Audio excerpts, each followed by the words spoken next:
Hi guys, welcome to our channel Telugu audio stories with Maithri. నా ఛానల్ని ఎవరైనా ఫస్ట్ టైం చూస్తున్నట్టయితే తప్పకుండా లైక్ చేయండి, షేర్ చేయండి అండ్ సబ్స్క్రైబ్ చేసుకోండి ఫ్రెండ్స్. నా ప్రేమ నువ్వే పార్ట్ 12. ఇక లేట్ చేయకుండా స్టోరీలోకి వెళ్ళిపోదామా?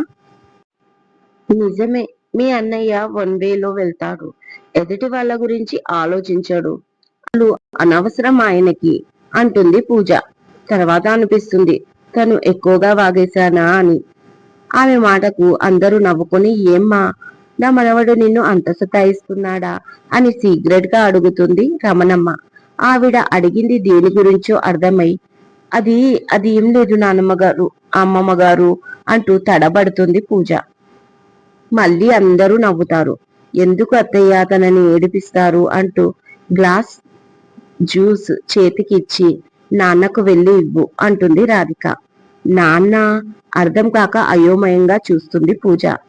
ఓ అదా, మేము వీరిని నాన్న అని పిలుస్తాం అంటుంది అరుణ.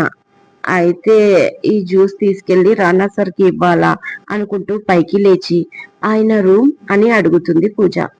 పైన వెళ్ళు అంటూ లంచ్ ప్రిపేర్ చేస్తూ ఉంటారు వాళ్ళు. తను జ్యూస్ గ్లాస్ పట్టుకుని పైకి వెళ్తుంది కోపంగా పూజ. ఫస్ట్ డే గమనించలేదు గాని చాలా పెద్ద హాల్. హాల్ మధ్యలో స్టెప్స్, రెండు వైపులా పైకి. మెల్లిగా ఒక వైపు నుంచి ఎక్కుతూ ఒక మేడ్ ఎదురు కాగానే రానా సార్ రూమ్ అనగానే అతని చేత్తో చూపిస్తాడు. చాలా పెద్ద డోర్లు, జానపద మూవీలో రాజమందిరాలకు ఉన్నట్లు. ఇదా హిట్లర్ రూమ్ అనుకోగానే డోర్లు ఓపెన్ అవుతాయి. ఎదురుగా రానా సీరియస్ గా చూస్తూ ఉంటాడు పూజని. కవర్ చేయాలి పూజ అని మనసులో అనుకుంటూ, ఎక్కడ ఉందా మీ రూమ్ అనుకుంటున్నాను, మీరే డోర్ ఓపెన్ చేశారు అంటుంది. పర్లేదు పూజ, బాగానే కవర్ చేస్తున్నావు, కమ్ ఇన్సైడ్ అంటాడు రానా లోపలికి రమ్మని పిలుస్తూ. ఓరి దేవుడో, ఈయనకి ఈ టాలెంట్ కూడా ఉంది కదా అనుకుంటూ సోఫాలో కూలబడుతుంది. ఏంటి అంత తొందరగా వచ్చావు, నన్ను చూడకుండా ఉండలేకపోతున్నావా అని అడుగుతాడు రా. సార్ ప్లీజ్, ఇంకా నన్ను టార్చర్ చెయ్యకండి, కింద మన పెళ్లి ఎప్పుడు అని అడుగుతున్నారు వాళ్ళు అంటుంది ఏడుపు ముఖంతో పూజ. ఇప్పట్లో కుదరదని చెప్పు అన్నాడు రానా. అది నాకు తెలుసు సార్, కానీ మీరు చెప్తే బాగుంటుంది. ఎలాగో 1 year లో మీ దారి మీది, నా దారి నాది అంటుంది క్లారిటీగా తెలుసుకుందామని పూజ. ఏంటి నీ దారి నీది, నా దారి నాదా, ఎవరు చెప్పారు అడుగుతాడు రానా. కాదా సార్ అడుగుతుంది. ఆశ్చర్యం కంటే బాధనే ఎక్కువగా కనిపిస్తుంది తన ఫేస్ లో. కాదు, మా నానమ్మ ముని మన్మడు అంటుంది. ముందు ఇచ్చే అనుకుంటున్నా, ఆ తర్వాత పెళ్లి గురించి ఆలోచిస్తా అన్నాడు రానా పూజ చేతిలోని గ్లాస్ తీసుకుంటూ. ఓకే సార్, అలాగే చేయండి. ఇంతకీ ఈ ముని మనవడు ఎక్కడ ఉంటాడు సార్? మీతో పాటు యూరోప్ లో ఉంటాడా లేక యుఎస్ లో ఉంటాడా అని అడిగింది కోడి బ్రెయిన్ పూజ. స్ట్రేంజ్ గా చూస్తూ తన దగ్గరికి వచ్చాడు, చాలా దగ్గరికి. పూజ భయపడుతూ లేచి నిల్చుంది. తను ఎక్కడుంటాడో తెలుసా అన్నాడు రానా కళ్ళలోకి చూస్తూ. ఎక్కడ సార్ అంది భయపడుతూ. చెవిలో చెప్పేసరికి షాక్ అయిపోయింది. బాతిగుడ్లు వేసుకొని చూస్తుంది. ఇది అన్యాయం సార్ అంటుంది ఏడుపు గొంతుతో. చెప్, ముందు ఈ జ్యూస్ తాగు అంటాడు. నేను అంటుంది పూజ. తను అలా అంటూ ఉండగా ముందు జ్యూస్ తాగమన్నాను అంటాడు సీరియస్ గా. తాగితే మాట్లాడవచ్చు అనుకుని గడగడ తాగి గ్లాస్ పక్కన పెట్టి, నేను అమ్మాయిని కాదు అంటుంది ఏడుపుతో. మాట సరిగ్గా రావడం లేదు తనకి. ఏంటి అమ్మాయివి కాదా అడిగాడు రానా. అది కాదు సార్, నేను అలాంటి అమ్మాయిని కాదు ఒక్కో మాట ఒత్తి పలుకుతూ అంటుంది. అలాంటి అమ్మాయి అంటే ఇంకాస్త సాగదీశాడు రానా. అంటే అంటే మీలాంటి పెద్ద బిజినెస్ మ్యాన్ తో A to Z చేసే అమ్మాయిని కాదు, అది వేరే ఉంటారు అంటుంది ఏడుస్తూ. అమ్మాయి టాపిక్ వదిలి ముందు ఇది క్లియర్ చెయ్యి. నాలాంటి బిజినెస్ మ్యాన్ అంటే నేను మంచివాణ్ణి కాదా? అమ్మాయిలతో A to Z చేస్తానా? అసలు ఈ A to Z అంటే ఏంటి అని అడుగుతాడు చాలా సీరియస్ గా రానా.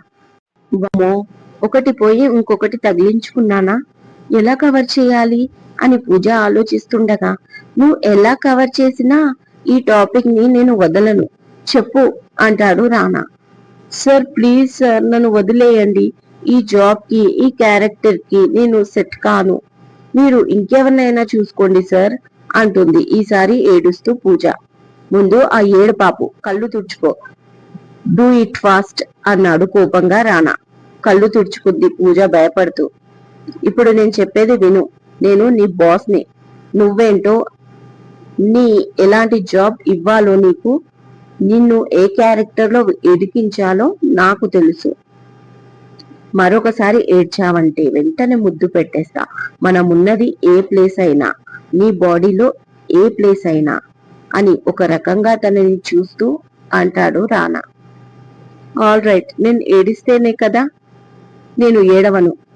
చాలా ధైర్యంగా ఉండాలి పూజ నువ్వు అనుకుంటూ నేను కిందికి వెళ్లి అన్ని విషయాలు చెప్పేస్తాను అంటుంది పూజ.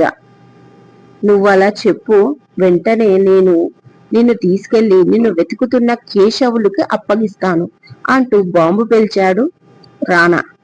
అంతే, కేశవులు అన్న మాట వినగానే సోఫాలో కూలబడిపోయింది భయంతో పూజ. ఏదో క్యాజువల్ గా అన్న రానా పూజ వైపు చూసి తను భయంతో వణకడం గమనించాడు. ఏ పూజ, ఏమైంది అడిగాడు రానా. మీకు ఎలా తెలుసు కేశవులు అని వణుకుతున్న గొంతుతో అడుగుతుంది పూజ. ఇంత భయం ఆ పూజకి వాళ్ళంటే కారణం ఏమై ఉంటుంది అని మనసులో అనుకుంటూ, పూజ ఏమైంది మా, ఊరికే అన్నా, అతను ఎవరో నాకు తెలియదు, నేనేదో క్యాజువల్ గా అన్నాను, ఏంటి విషయం, ఎందుకు భయపడుతున్నావు అడిగాడు రానా కంగారుగా.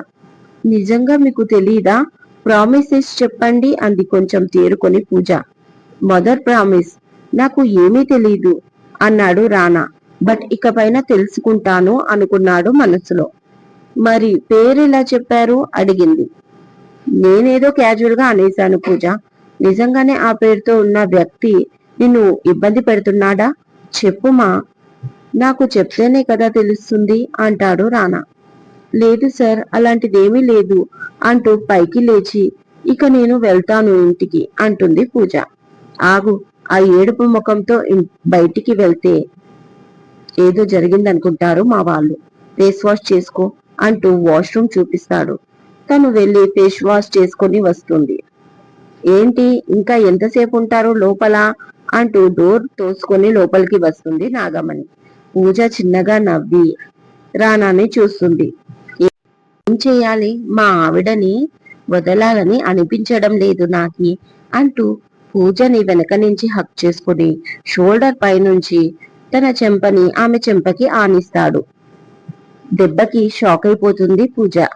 కాళ్ళు చేతులు వణుకుతాయి. ఫస్ట్ టైం ఒక అబ్బాయి తనని అంత దగ్గరగా తాకడం. నోటి నుంచి మాట కూడా రావడం లేదు. పాపం పాపకి బ్లైండ్ గా చూస్తుంది. అమ్మో, మీరు చాలా దగ్గరైపోతున్నారు, నేను వెళ్లి ముహూర్తాలు పెట్టేయమంటాను అంటుంది నాగమణి. తొందరగా నాగి ఇవాళ నైట్ మంచి ముహూర్తం చూడమను అంటాడు రానా. ఆ మాట వినగానే మీరు వదలండి అని వదిలించుకుంటుంది పూజ. చూడు నాగి, ఇలా సిగ్గుపడే నన్ను టెంప్ట్ చేస్తుంది. మధ్యాహ్నం ముహూర్తం లేదా అడుగు అంటాడు రానా. నేను ముహూర్తం అనేది పెళ్లికి, శోభనానికి కాదు. చూసారా చిన్నమ్మ, పెద్దబాబు ఏం చేస్తున్నాడో అంటూ కిందికి వెళ్ళిపోతుంది నాగమణి. ఏం చేస్తున్నారు మీరిప్పుడు, కిందికి వెళ్లి ఆవిడ గోడ చేస్తుంది అంటూ భయపడుతూ బయటికి వెళ్తుంది పూజ కోపంగా. నవ్వుకుంటూ చేంజ్ చేసుకుని కిందికి వెళ్తాడు రానా కూడా. కిందికి వెళ్ళాక ఇబ్బందిగా కూర్చుంటుంది రమణమ్మ పక్కకు పూజ తలొంచుకుని. అందరూ నవ్వుతూ ఉంటారు. గదిలోని ఇన్సిడెంట్ నాగి చెప్పేసరికి అప్పుడే అక్కడికి వచ్చిన రానా వాళ్ళని చూస్తూ నించుంటాడు. అబ్బబ్బా, ఏడిపించకండి నా మనవరాల్ని అంటూ మెటికలు వేడుస్తుంది రమణమ్మ. పూజ నవ్వి ఇక వెళ్తానండి అంటుంది. అందరం కలిసి భోజనం చేద్దాం, తర్వాత నిన్ను నాన్న డ్రాప్ చేస్తాడు అంటూ లేస్తుంది అరుణ. నేను సహాయం చేస్తాను ఆంటీ అంటూ డైనింగ్ ఏరియాకి వెళ్తుంది పూజ వాళ్ళతో పాటు. రానాని దగ్గర కూర్చోబెట్టుకుని పెళ్లి గురించి ఏం ఆలోచించారు అని అడుగుతుంది రమణమ్మ. ఇప్పుడే కదా అమ్మాయి నచ్చింది, కొంచెం టైం తీసుకుందాం అనుకుంటున్నా అన్నాడు. అమ్మాయి నచ్చకపోతే టైం తీసుకుంటారు, కానీ నచ్చిన తర్వాత లేట్ చేయకూడదు.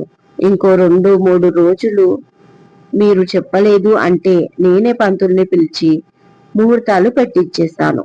వార్నింగ్ ఇస్తుంది రమణమ్మ. అంటే యుఎస్ నుంచి అత్త రాకముందే నా పెళ్లి చేసేస్తారా అని అడుగుతాడు రానా.